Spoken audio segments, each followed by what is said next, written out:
Hello and welcome back to my channel physio era. I am your host Khadija. तो आज का हमारा topic रहने वाला है muscles of scapula attaching to the humerus. अब हम इसको डिस्कस करेंगे। इस पूरे लेक्चर में सबसे पहली इस सीरीज़ की जो मसल है डेल्टॉइड रहेगी। नेक्स्ट इसके बाद जो भी मसल्स हैं जो स्कैपुला को ह्यूमरस से अटैच कर रही हैं वो सारी मसल्स हम इसमें आगे डिस्कस करेंगे। तो सबसे पहले डेल्टॉइड पढ़ेंगे, लेकिन अगर कोई हमारे चैनल पर पहली बार विजिट कर रहा है तो इसको सब्सक्राइब कर दें और वीडियो अच्छी लगे तो लाइक प्लीज़ करें और एंड तक बने रहें इस वीडियो में। चलिए बढ़ते हैं फिर अपने टॉपिक की तरफ। तो डेल्टॉइड मसल है इस सीरीज़ में सबसे पहली मसल, इसके बाद और भी मसल्स रहेंगी। ठीक है, तो पहले हम इस मसल को क्लियर करते हैं। तो डेल्टॉइड मसल जो है आपकी ट्रायंगुलर शेप मसल है और ये काफ़ी मोटी मसल है, जैसे कि आपको यहाँ मेंशन है थिक एंड ट्रायंगुलर है मसल, और ये आपके शोल्डर पर प्रेजेंट होगी। इसका नेम जो है वो ग्रीक लेटर डेल्टा के अकॉर्डिंग रखा गया है, बिकॉज इसका जो शेप है वो ट्रायंगुलर है और ये शेप जो है ग्रीक लेटर डेल्टा की होती है। ठीक है, तो वहाँ से ये नाम लिया गया है डेल्टॉइड। नेक्स्ट, ये वाइड ऑरिजिन रखती है मसल, यानी इसके जो ये ऑरिजिन पॉइंट हैं जहाँ से ये मसल निकल रही है वो पॉइंट काफ़ी वाइड ऑरिजिन रखते हैं। ठीक है, नेक्स्ट ये पॉइंट्स कौन कौन से हैं जहाँ से ऑरिजिनेट कर रही है? क्लेविकल से, एक्रोमियन से, एंड नेक्स्ट ये स्कैपुला की स्पाइन से, स्पाइन ऑफ स्कैपुला से। नेक्स्ट पॉइंट है the deltoid is formed of acromial, clavicular and scapular spinal parts. यानी डेल्टॉइड किन पार्ट से बनी हुई है? एक्रोमियल पार्ट यहाँ, क्लेविकुलर पार्ट इधर, and next scapular spinal part ये।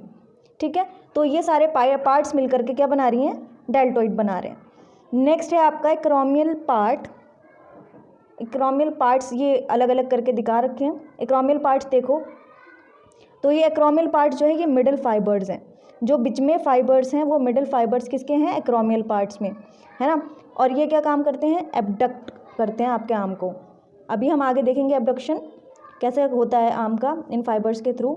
नेक्स्ट देखते हैं हम क्लेविकुलर पार्ट, इसको एंटीरियर फाइबर्स भी बोलते हैं, यानी क्लेविकल आपके फ्रंट ऑफ चेस्ट में प्रेजेंट होती है।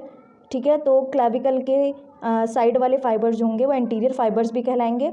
और ये जो पोर्शन है इसका एंटीरियर फाइबर्स वाला क्लेविकुलर पार्ट जो है ये फ्लेक्शन में और इंटरनल रोटेशन में आर्म के हेल्प करेगा।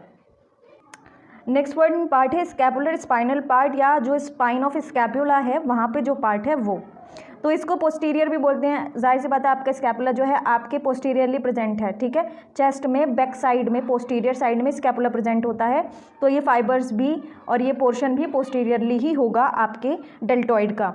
तो ये किस चीज़ में हेल्प करेगा? एक्सटेंड करने में, वो फ्लेक्स करने में कर रहा था, ये एक्सटेंड करने में कर रहा है किसको? आर्म को, और एक्सटर्नली रोटेट कराता है आर्म को। कौन से फाइबर? Posterior fibre.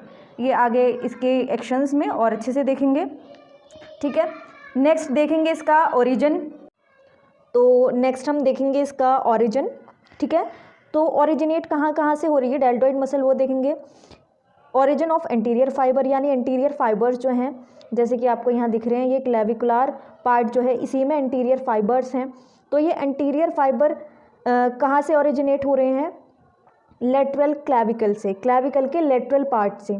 ठीक है, लेटरल और मीडियल आपको पता होगा, जो साइड टू साइड चीज़ें होती हैं वो लेटरल होती हैं, और जो चीज़ टुवर्ड्स दी मिड लाइन होगी वो आपका मीडियल में आती है।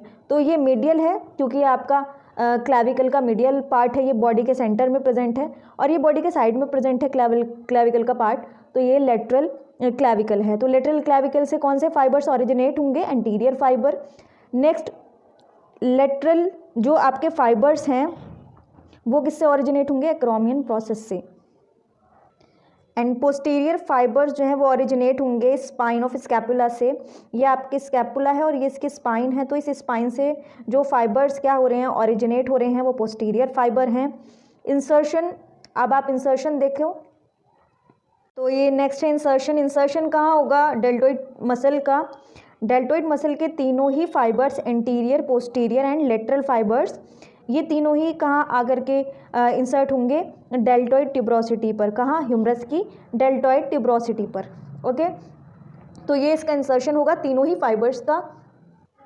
नेक्स्ट हम देख रहे हैं इसके एक्शंस डेल्टॉइड मसल के, यानी डेल्टॉइड मसल क्या क्या एक्शन करती है, क्या क्या इसके थ्रू आप वर्क देख पाते हो। तो इसके 3 पार्ट्स थे, एंटीरियर, लेटरल और पोस्टीरियर, जिनमें 3 ही तरह के फाइबर थे, anterior fibres, lateral fibres and posterior fibres.